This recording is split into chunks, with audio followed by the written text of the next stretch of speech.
lấy cái này cái chả Ủa, tại vì nó mới cày nữa rồi. nó chả cá câu lấy cá rồi chả cá câu rồi giờ Cho mang gì? nó chế mang gì đấy à?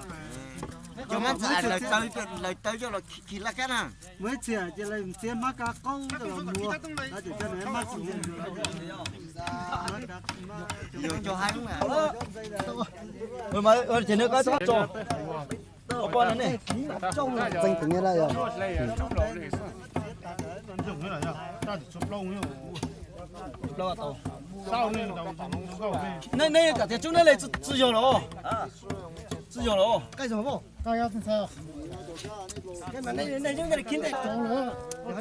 叫了搞了，我们是国内可以在当中。这点知道。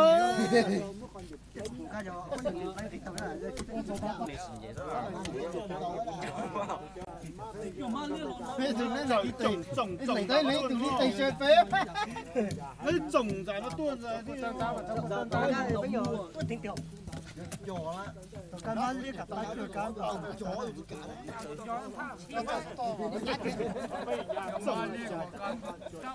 ？cho mà chả có chuyện chết đấy. Nếu mà ông sẽ bị cho ông đọc cái chuyện nó cao vui cho cái nhà mình nếu mua của tôi sẽ làm một tiền.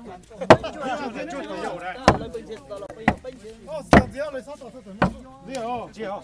Nhiệt số này sắp phải tới đây.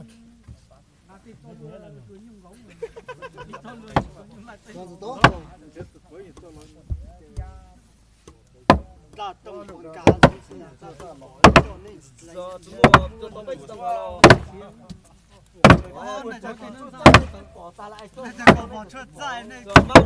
Má nhiều chỉ có giả thì sai chữ bỏ. Đó.